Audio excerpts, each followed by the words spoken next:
Hey Alex, it's Guys here, and today I'm going to answer your most pressing question. It's something that philosophers have been wondering about for centuries, and you think about each time you watch one of these videos. What kind of shoes do I wear when I film?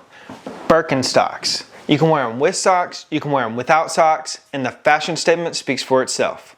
Your second most pressing question is how to make money in real estate without a license. Maybe you failed the real estate exam a time or two, or you just have no desire at all to list houses and rep buyers. But you see, this is a hot market, especially here in Opportunity City, and you want in on the action, you want a piece of the pie. Trust me, I was in your shoes just 3 years ago. I was running another business and I had no desire to be a realtor, but I really did not enjoy the industry I was working in, and I knew that real estate had all the opportunities that would provide the freedom that I desired.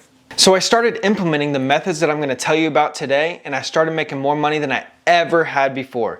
It is so simple. Now, I know that you're in the same boat. You need to start making more money. Maybe you have a family to provide for, or you're drowning in college loan debt for a degree that you don't need or use, or you just want to ball out, and that's okay too. Well, today I'm going to break down the best ways to make money in real estate without a license, and stick around to the end because the last one is the easiest way. But really quick, before we get started, something easy that would be the best is if you hit the like button on this video. It'll help the YouTube algorithm to make sure you see more videos like this one. Thanks. Now let's jump in. Number one on my list today is actually how I got into real estate, and it's buying long-term rentals. A common misconception with buying properties in general is that you have to buy these properties cash. Stop listening to Dave Ramsey.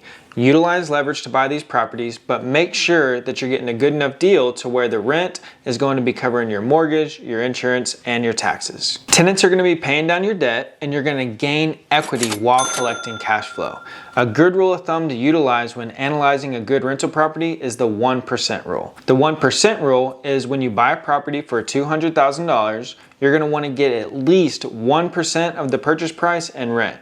So in that scenario, you'd want to collect about $2,000 a month in rent, and this is going to pretty much ensure that with property management, taxes, insurance, repairs, your mortgage, you're still going to have a little bit of cash flow left over at the end of it all. This is a long-term play here. This is really how you're going to be able to create generational wealth and create financial freedom. The first year that I utilized this strategy, I bought one rental property. I didn't have a lot of cash. However, 6 to 9 months later, I utilized a strategy called a cash out refinance. I took the money from that first property, I put it in my second.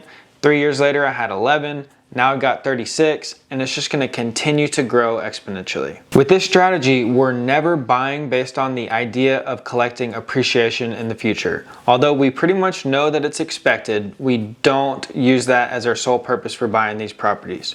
We're always buying properties with that 1% rule that are going to cash flow.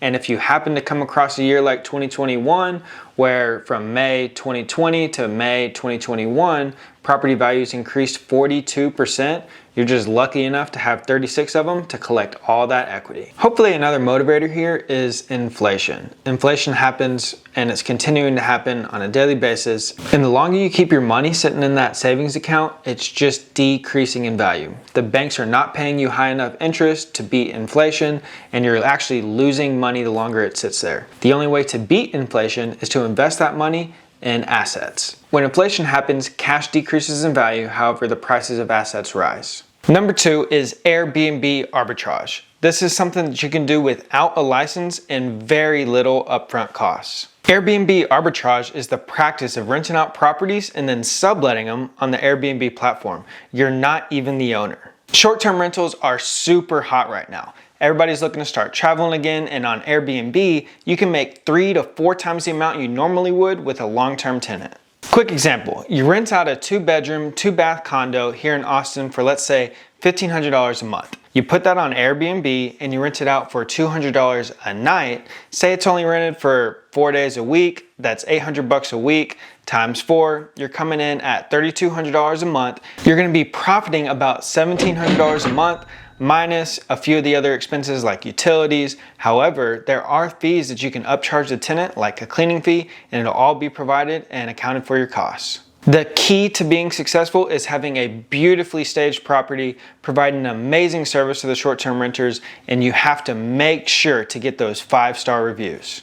Before going to number 3, why don't you give me a review and hit that like button for me? Coming in at number 3 is flipping houses. I know that you've all watched HGTV, you've seen Fixer Upper, and you see how easily these people are flipping houses and making good money. The beautiful thing about this is you don't have to have your license. You're the buyer here, you're the investor, and it's a small upfront cost compared to the amount of profit that you're gonna make at the end of the flip. A recent flip that I just did, I put $22,000 into the property, including down payment, closing costs, the rehab, and at the end of it, I made a little bit over a 400% return, coming in at $98,000 profit. The keys to being successful when flipping real estate is 4 things. You're gonna need a good deal, you're gonna need the cash, you're gonna need a good crew to do the work, and you're gonna need a good real estate agent to sell the property for you when it's finally complete. Utilize somebody else's license. Just let them sell the house when it's done, pay them the 3% that they earned, and move on to the next flip property. If you've never flipped a property before, you don't have to go into this alone.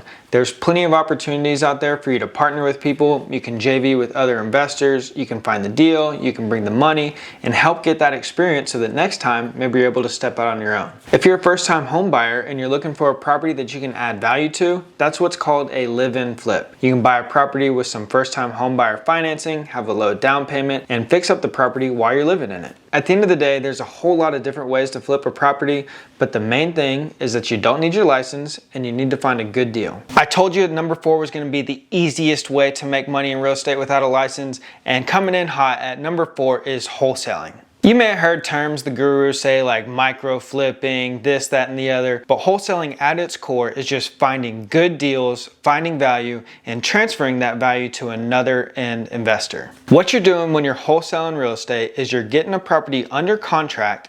At that point in time, you're gonna have the right to buy this property. The seller can't sell it to anybody else. You're under contract, it's in title and in escrow.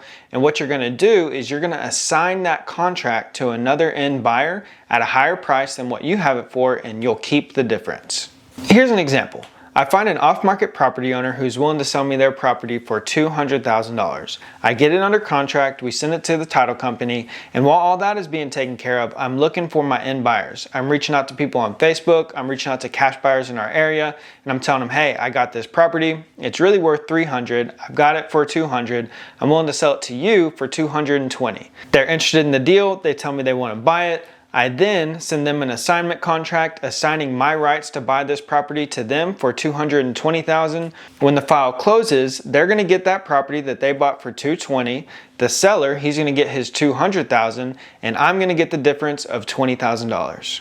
There are plenty of ways to go about finding deals that you can wholesale. On market and on the MLS is a great area to look. A lot of people overlook this because they think that it's on market, there's gonna be a lot of competition. However, we've gotten a lot of deals that we found on the MLS. You can go to pre-foreclosures, probates, driving for dollars, door knocking. You can cold call these owners and just see if anybody's willing to sell. A few other great ones that a lot of people pass up are for sale by owners, for rent by owners, and tired landlords. If a landlord has his property for rent, maybe he'd rather just sell it. If he's filing an eviction and he's dealing with this tenant on his own, maybe he'd rather just sell it to you for a cheap price and allow you to take over evicting the tenant, fixing the property up, and then therefore you can transfer that value to somebody else. You can wholesale anything. We've wholesaled everything under the sun. Residential properties, commercial properties, industrial, raw land, apartment complexes. It's all for sale. And if you can find something at a really good value and find someone else to transfer this value to at a higher price, then you're in business. Like I said in the beginning, it's simple, right? Now I could and probably will make a specific video going into each one of these specific topics, but you don't need it, do you? You're ready to start raking in that cold hard cash right now. If you walk away from today with just one thing, I hope it's this, my biggest piece of advice. You ready for it? Take action and get started. You can't make money and put food on the table by watching my ugly mug all day. So take one of these 4 things and start tomorrow. Actually, start today. But before you click away, tell me which one you're gonna do.